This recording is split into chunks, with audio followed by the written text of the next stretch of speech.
Assalamualaikum warahmatullahi wabarakatuh. Selamat pagi sahabat sehat RSDS. Kembali bersama dengan saya Agustina dalam program kesayangan kita semua, Sudirman Podcast, di edisi hari ini Jumat di tanggal 12 Mei 2023. Nah sahabat sehat RSDS, apa kabarnya? Kita kayaknya sudah lama banget nih tidak podcast ya. Dan mengawali podcast pada hari ini masih di suasana bulan Syawal. Tentunya kami segenap kru promosi kesehatan RSUD Dr. Sudirman mengucapkan selamat Hari Raya Idul Fitri 1444 Hijriah dan mohon maaf lahir dan batin. Dan pada kesempatan pagi hari ini Sudirman Podcast itu sangat luar biasa, menghadirkan narasumber yang sudah banyak sekali nih terlihat di sini. Biasanya 1 atau 2, sekarang narasumbernya ada 3 nih. Karena spesial sekali Sudirman Podcast kali ini dalam rangka memperingati Hari Thalassemia Sedunia 2023 yang diperingati setiap tanggal 8 Mei.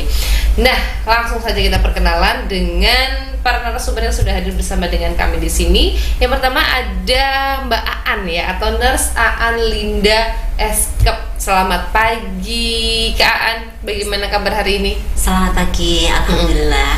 Sehat ya. Mbak Aan ini merupakan Kepala Bangsal Melati ya. Beliau ini merawat dan ini ya, untuk perawatan thalassemia ini kan di Melati ya Mbak ya. Betul, untuk penanganannya kalau di RSUD Dr. Sudirman.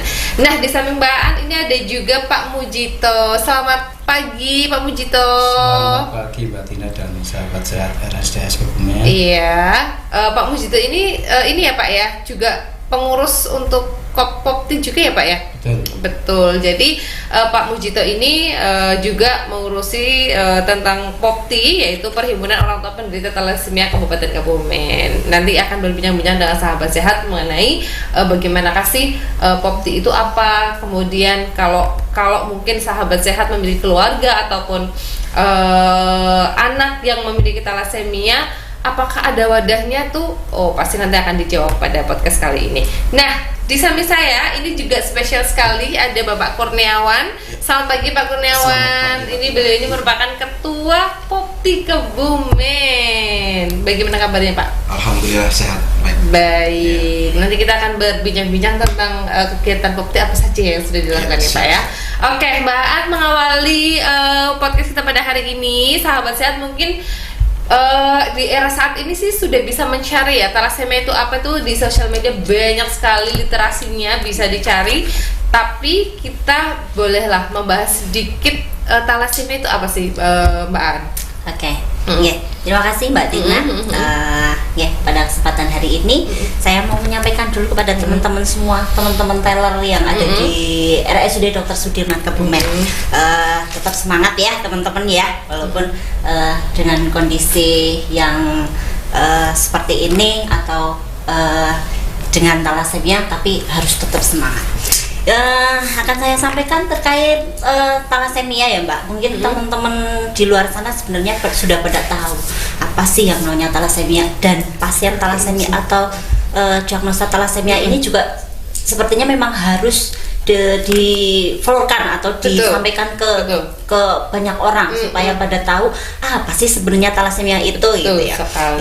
Thalassemia itu adalah merupakan kelainan darah bawaan yang ditandai kurangnya Hb atau hemoglobin, iya, dan jumlah sel darah merah dalam tubuh yang kurang dari normal. Jadi penampakannya untuk pasien-pasien thalassemia itu dari awal-awal biasanya kelihatan pucat, letih, lesu, gitu. Mungkin teman-teman di sana taunya, oh ini anemia nih. Iya, thalassemia sama anemia itu beda tapi ya Mbak Aan ya. Beda ya. Anemia dan thalassemia itu beda. Itu penyebabnya apa?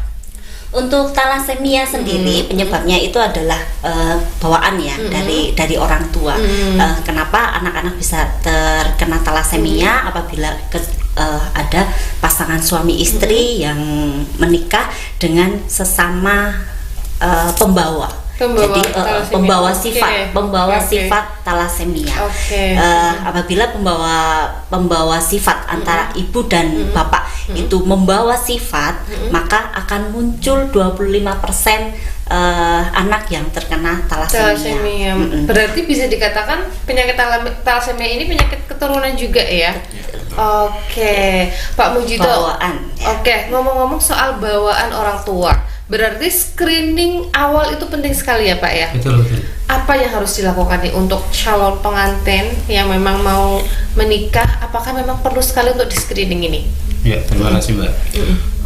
Malah justru sebaliknya ketika calon pasangan itu tahu jauh sebelumnya, misal dikala sekolah menengah, sekolah menengah pertama atau atas, karena ditakutkan ketika sudah menjadi kesepakatan untuk menikah, sudah persiapan segala macam, ketika screening waktu itu kan sedikit mengganggu apabila ditemukan dua-duanya faktor pembawa. Ini memang PR kita bersama, stakeholder yang ada dari pemerintah dan kami di Popti, ya, karena memang intinya kita kan tidak ada kelahiran baru untuk talasemia. Ya, cukup di sini perlu diketahui dari beberapa penyakit yang klaim BPJS-nya tinggi itu termasuk talasemia, hampir menduduki 5 besar terus, seperti gagal ginjal, yang cuci darah, terus kanker dan lain-lainnya. Itu talasemia masuk 5 besar terus. Di BPJS gitu ya, untuk pembiayaannya berarti termasuk mahal dan banyak ya Pak ya ininya ya? Karena kasusnya mungkin banyak. Oke. Nah, kalau yang saat ini sudah terjadi nih Pak Mujito, screening yang sudah dilakukan itu sebatas apa? Kita belum ada ya Pak Dwi.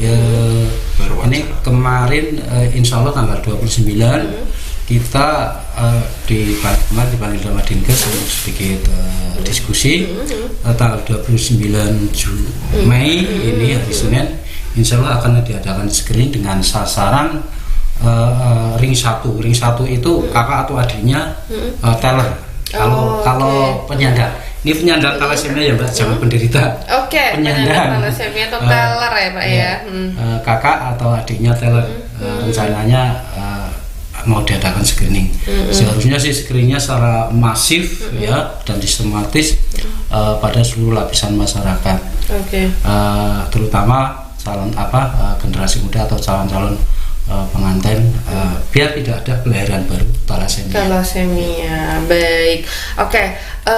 Mbak Aan, kembali ke Mbak Aan nih. Apakah sih orang dengan dengan penyandang talasemia itu masih bisa beraktivitas seperti biasa? Bisa sekali. Dengan penanganan yang baik, dengan penanganan yang ideal, anak-anak talasemia itu akan bisa menikmati hidup. Aktivitas fisiknya juga seperti biasa, dan tumbuh kembangnya insya Allah normal apabila untuk transfusi dan pemberian obatnya itu teratur. Nah, kapan nih orang tua atau kita itu waspada bahwa anak kita ataupun saudara kita gitu ya, itu ini kayaknya terkena talasemia? Itu awal mulanya kapan? Awal mulanya mungkin yang di luar sana kita taunya cuma pucat nih, terus dibawa ke rumah sakit. Biasanya sering-seringnya itu penderita talasemia itu akan ketahuan ketika dia sudah HB-nya sampai di bawah atau kurang dari 5, gitu ya Pak ya. Biasanya pasien masuk ke IGD terlebih dahulu, kemudian baru dilakukan pemeriksaan, dan untuk mengetahui apakah dia itu pasien talasemia itu dengan menggunakan HB elektroforesis. Jadi ada pemeriksaannya. Baru terdiagnosis apakah dia talasemia atau bukan. Dan misalkan hasil HB elektroforesisnya menyatakan bahwa dia positif talasemia, yaitu harus dilakukan transfusi secara rutin. Gitu aja. Tapi kan untuk saat ini ya Pak Mujito sendiri juga mungkin boleh menambahkan, pasangan-pasangan dalam berumah tangga mungkin tidak tahu kalau ternyata kita ini pembawa ataupun faktor pembawa talasemia. Itu bagaimana nih? Ya betul. Memang semuanya nanti harus ada ya komunikasi, informasi dan edukasi lagi-lagi secara masif pada masyarakat, mungkin nanti PR kita lagi lah ya untuk stakeholder yang ada, karena memang contoh Pak Kurniawan itu benar-benar tidak tahu kalau nggak tahu kita pembawa atau bukan, sampai akhirnya anaknya rutin transfusi di RSDS. Ya awalnya karena sakit pucat masuk ke rumah sakit, terus ada pemeriksaan lebih lanjut, ternyata baru ini diketahui ya Pak, thalassemia. Oke. Nah, ini sahabat sehat, di kesempatan Sudirman Talks kali ini kami juga menghadirkan Bapak Kurniawan. Beliau ini merupakan ketua Popti Perhimpunan Orang Tua Penderita Thalassemia, penyandang thalassemia Indonesia, cabang Kebumen ya, Popti Kebumen. Pak Kurniawan, ini tadi sudah disampaikan juga sama Pak Mucito bahwa Pak Kurniawan juga ternyata memiliki anak yang juga penyandang thalassemia. Oke, bagaimana awal mulanya nih Pak Kurniawan tahu kalau anaknya ternyata menyandang atau mengalami thalassemia? Sedikit bercerita berarti. Itu terjadi sekitar pada waktu itu anak saya sekitar umur 7 bulan. 7 bulan anak itu panas 3 hari nggak turun-turun, udah berobat masih panas. Akhirnya saya datang ke rumah sakit dan di rumah sakit dokter bilang ini anaknya pucat gitu. Waktu itu di rumah sakit Kebumen juga di sini.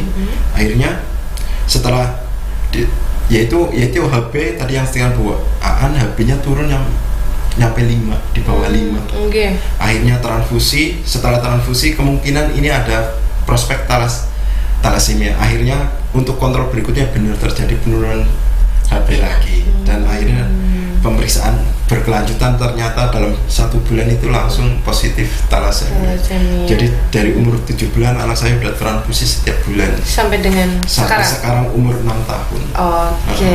Nah, pas waktu dokter itu menentukan ini anak thalassemia, apakah orang tua juga dicek Pak? Tidak, karena ini kan berhubungan dengan dana juga dan tidak ditanggung BPJS kalau yang secara tidak bila tidak ada rujukan. Makanya rata-rata nggak mengetahui orang tuanya itu terkena atau pembawa atau enggak. Makanya kita sempat shock dan nggak percaya. Karena kita sebagai ini juga, saya dulu sering donor darah, karena kan sebagai anemia seharusnya saya nggak bisa donor darah.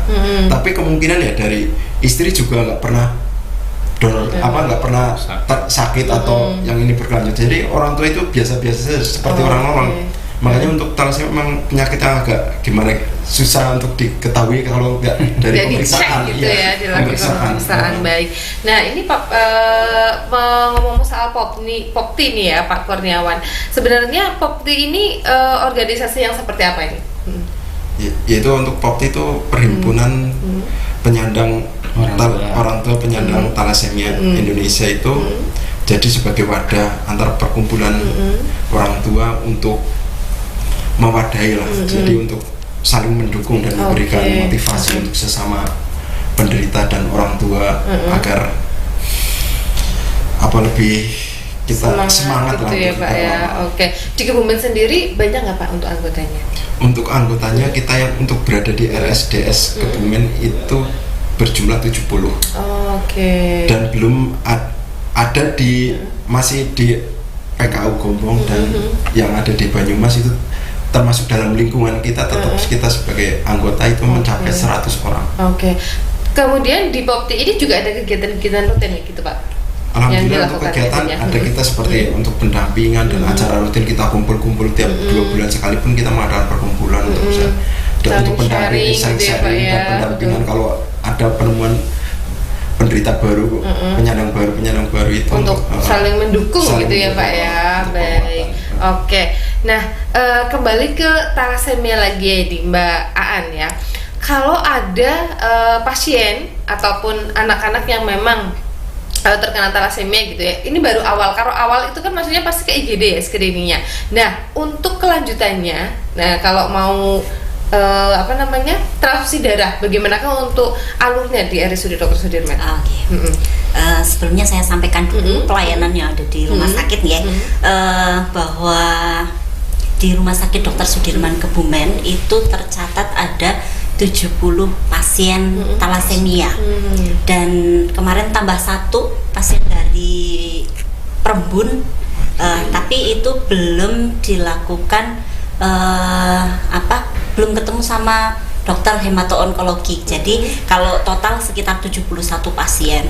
Nah, untuk pelayanan sendiri di Ruang Melati itu terdapat 6 tempat tidur. 6 tempat tidur untuk khusus pasien talasemia. Dan untuk fasilitasnya itu ada AC, kemudian TV, kemudian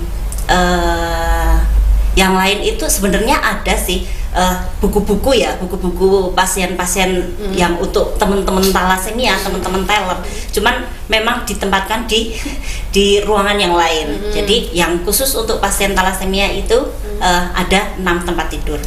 Nah, kemudian untuk di ruangan kami juga jadi ruang untuk pasien talasemia anak dan juga pasien talasemia dewasa dipisahkan jadi satu. Iya, jadi satu karena kan dengan kasus yang sama nih, jadi tidak masalah dijadikan satu. Kemudian untuk alurnya memang yang dulu sebenarnya alurnya adalah pasien masuk ke rawat inap. Tapi untuk saat ini jadi pasien mendaftar misalkan nih pasien sudah dinyatakan sebagai pasien talasemia. Pasti dari awal langsung saya edukasi memang. Langsung saya edukasi, saya berikan motivasi pasti ya karena pasti shock ketika tahu aduh kok anakku kena talasemia nih gitu dan harus dilakukan transfusi setiap 1 bulan sekali. Berkelanjutan terus soalnya ya. Seumur hidup. Betul. Jadi itu tidak ada obatnya ya. Obatnya ya cuma itu aja untuk transfusi aja. Gitu. Nah, jadi ketika pasien sudah dinyatakan seperti itu, jadi pasien itu harus masuk mendaftar lewat poliklinik. Jadi pendaftarannya bisa offline dan online. Kalau memang pasien sudah terdaftar di rumah sakit, pastinya bisa menggunakan online. Kalau offline ya ketika pasien memang belum terdaftar di rumah sakit gitu. Kemudian pasien nanti masuk ke poliklinik daftarnya ke poliklinik anak atau ke poliklinik dalam poliklinik penyakit dalam. Setelah dari sana kemudian dilakukan dokumennya, nanti langsung tindak ke laboratorium ya Pak ya, ke laboratorium untuk dilakukan pengambilan darah, pengecekan HB, kemudian sekalian permintaan darah. Permintaan darah di BDRS. Setelah dari sana langsung ke poliklinik kembali untuk dilakukan pemeriksaan oleh dokter. Nanti dari dokter akan mendapatkan instruksi ini mau dapat darah berapa nih gitu, berapa kolom, 1 atau 2 berdasarkan hasil laboratorium HB-nya. Setelah mendapatkan instruksi dari dokter, kemudian pasien langsung mengantarkan KIPO Pak sekarang ya, mengantarkan KIPO atau resep yang akan digunakan atau alat-alat yang akan digunakan oleh pasien tersebut ke farmasi rawat jalan. Nah, setelah dari farmasi rawat jalan tidak harus menunggu di situ nih. Jadi hanya sampaikan aja resepnya. Setelah itu pasien langsung ke Ruang Melati. Setelah di Ruang Melati langsung kita pasang darah, kemudian lakukan pemantauan dan lain-lain. Misalkan dapat 1 kantong ya kita berikan 1 kantong, dapat 2 kantong.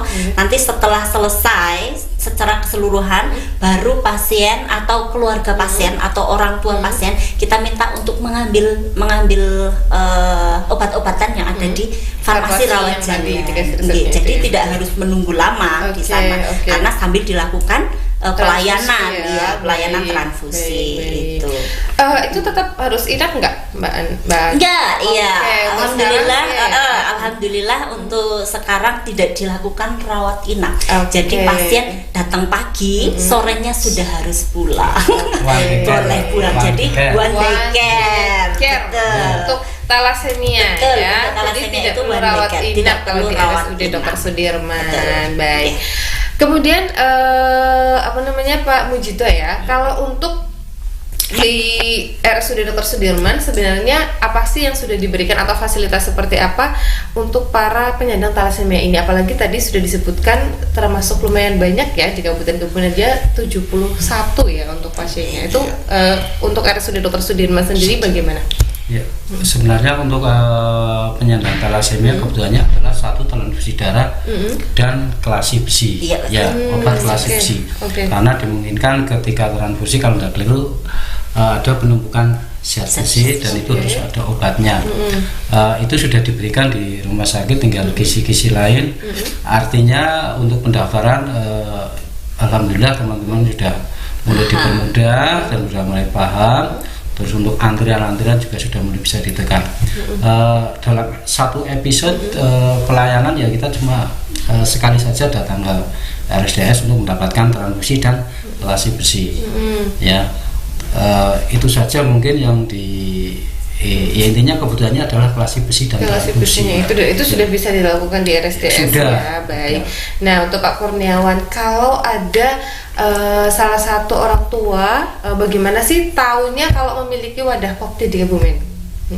Ya, kita selalu bekerjasama dengan ya RSDS, terutama untuk Mbak Aan selalu menginformasikan ke kita kalau ada pasien baru ini, jadi kita langsung melakukan pendampingan. Jadi ketika ada yang baru pasti ini ya saling bertukar informasi ya. Jadi udah pasti masuk ke dalam wadah Popti ya Pak ya. Oke, baik. Dan motivasi dari teman satu ruangan karena dijadikan satu ruangan ya. Jadi mereka jadwalan. Apa jadwal seperti apa Pak? Ya pasien si A dan si B si C dalam tanggal ini. Dan hampir terus tiap bulannya bisa walaupun ada perubahan-perubahan tertentu. Misalkan karena kondisinya ada yang tadinya 2 minggu terus menjadi 1 minggu atau 1 bulan jadi 2 minggu lah. Perubahan itu paling.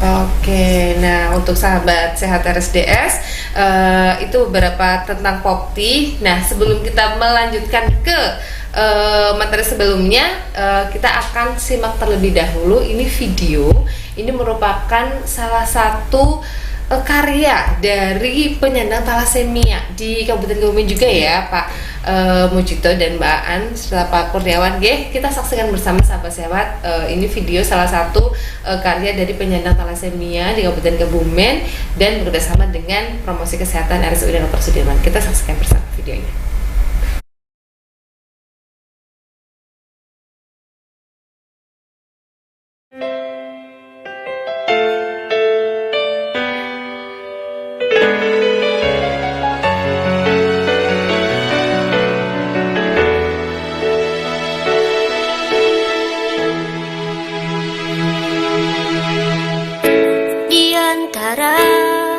Berjuta-juta kelahiran mereka melewati hari demi hari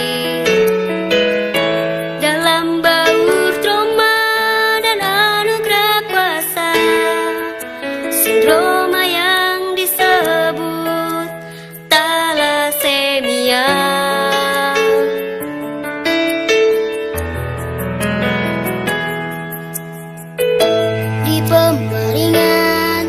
Atau di tengah kesibukan, mereka tetap kuatkan jiwa dan raga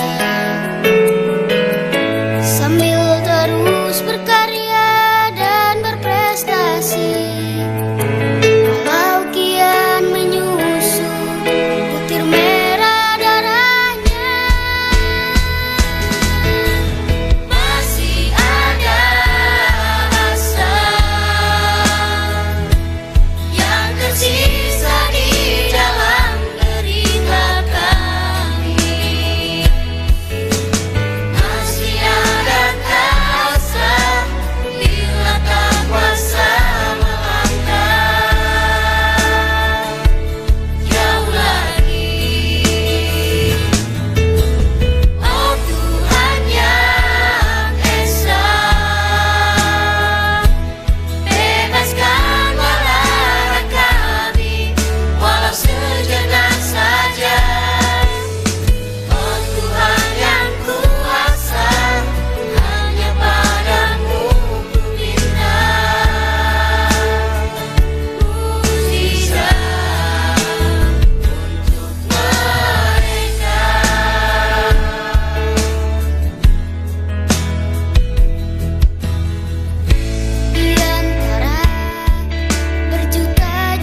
Ya, sangat luar biasa sekali ya sahabat sehat, video yang disajikan oleh ini merupakan karya dari penyandang talasemia. Semoga bisa memberikan semangat untuk para penyandang talasemia, karena tentunya tidak sendirian, dan untuk para penyandang talasemia juga tetap bisa beraktivitas seperti biasa. Jadi harus tetap semangat, tidak perlu sedih dan patah arang. Nah, kita kembali lagi ke tema kita tentang talasemia. Tadi belum disinggung nih Mbak Aan, kalau memang ada penyandang talasemia yang tidak patuh ataupun tidak melakukan transfusi secara rutin. Ya, pentingnya transfusi itu seperti apa ini? Mbak Aan? Mengapa pada pasien talasemia itu harus melakukan transfusi secara rutin? Antara lain adalah satu, untuk mencegah gangguan tumbuh kembang akibat anemia yang kronis. Jadi kalau pada pasien-pasien anak gitu ya, ibarat kata HB itu adalah transportasinya atau untuk mengalirkan nutrisi ke seluruh tubuh. Makanya ketika HB-nya turun dan kurang dari 9, itu tumbuh kembangnya akan kurang baik untuk anak. Makanya sarannya adalah untuk pasien-pasien talasemia harus rutin transfusi. Usahakan HB itu di atas 9. HB di atas 9 gram per dl. Jika sudah transfusi secara rutin untuk tumbuh kembang anak, bisa tumbuh secara normal?